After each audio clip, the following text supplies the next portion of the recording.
দুই দশক পর বরিশাল যাচ্ছেন বিএনপি চেয়ারম্যান তারেক রহমান। নগরীর বেলস পার্ক ময়দানে জনসভায় যোগ দেবেন তিনি।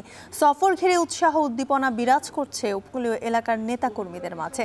বিস্তারিত জানাতে বেলস পার্ক ময়দান থেকে যুক্ত হচ্ছেন ফিরদৌস সোহাগ। সোহাগ, সমাবেশের নেতাকর্মীদের উপস্থিতি কেমন দেখছেন এবং তারেক রহমান কখন জনসভায় যোগ দেবেন জানাবেন।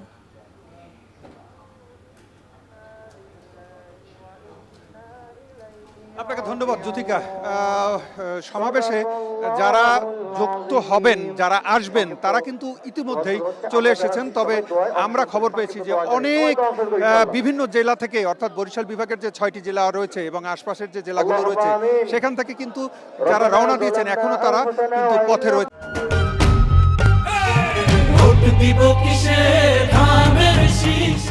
আমরা খবর পেয়েছি বরিশাল শহরের ঢাকা বরিশাল মহাসড়কের দীর্ঘ যানজটের সৃষ্টি হয়েছে এই মহাসমাবেশকে ঘিরে, এবং ইতিমধ্যে যারা যুক্ত হয়েছেন আমরা তাদেরকে দেখাবার চেষ্টা করছি। মাঠের একটি পাশে আমরা রয়েছি, সেখানে যারা রয়েছেন তাদেরকে আমরা দেখাবার চেষ্টা করছি।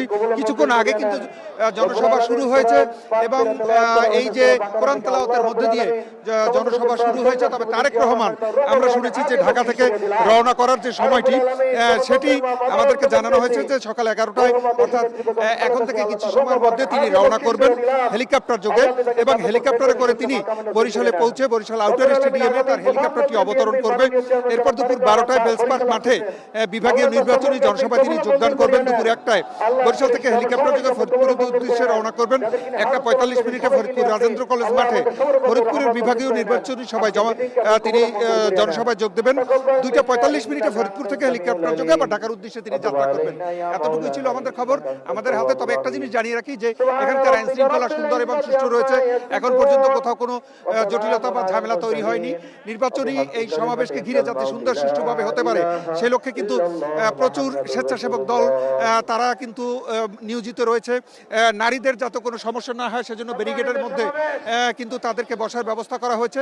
এছাড়া পানির ব্যবস্থা রয়েছে, স্বাস্থ্য চেক আপের ব্যবস্থা রয়েছে। অর্থাৎ একটি সভাকে সুন্দর এবং সুষ্ঠু করার জন্য যা কিছু দরকার সেই ব্যবস্থাটি তারা করেছে। এখন অপেক্ষা শুধু তারেক রহমানের বরিশালে উপস্থিত হবার এবং সেই তাকে দেখার জন্য কিন্তু আমরা যেটা দেখেছি যে তারা যেন তারেক রহমানকে এক নজর দেখতে পায়। এজন্য যেহেতু 20 বছর পর তারেক রহমান বরিশালে আসছেন, এর আগে তিনি কিন্তু এত বড় জনসভায় যোগদান করেননি। তখন তিনি কিন্তু স্থানীয়ভাবে, এবং তারেক রহমানের সেই জনসভা যখন তিনি 20 বছর আগে বরিশালে এসেছিলেন তখন তিনি কর্মী সভায় যোগ দিয়েছিলেন। তখন কি নির্দিষ্ট সংখ্যক কিছু মানুষের উপস্থিতি ছিল তখন।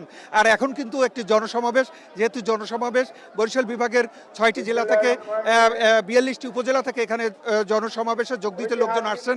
আমরা শুনেছি একাধিক বাস এবং লঞ্চে করে বিভিন্ন স্থান থেকে মানুষ রওনা করেছেন এবং অনেকেই কিন্তু পথে রয়েছেন।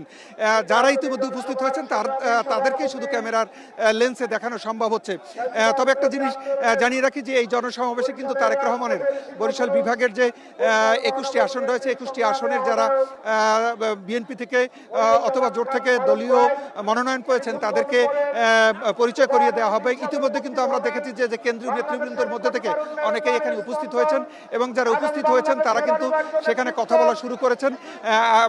তারেক রহমান আসলে পরে কিন্তু তারেক রহমানই বক্তৃতা করবেন এমনটি আমরা জানতে পেরেছি, এবং সেই কারণে এখন কিন্তু তারেক রহমানের উপস্থিতির আগেই কিন্তু অন্যরা উপস্থিত হয়েছেন এবং আইন শৃঙ্খলা পরিস্থিতি বজায় রাখার জন্য আমরা দেখেছি যে এখানে পুলিশ এবং এখানে কিন্তু র্যাব, পুলিশ, আইন শৃঙ্খলা রক্ষাকারী অন্যান্য যতগুলো বাহিনী রয়েছে বাহিনীর সদস্যরা ইতিমধ্যে বিজিবি ওখানে উপস্থিত হয়েছে, এবং তারেক রহমানের যেখানে তিনি বক্তৃতা করবেন সেই জায়গাটি ভালো করে পরীক্ষা নিরীক্ষা করা হয়েছে, ডগ স্কোয়াডের মাধ্যমে করা হয়েছে। অর্থাৎ একটি সভা সুন্দর এবং সুষ্ঠু করতে যা কিছু আমরা শুনেছি।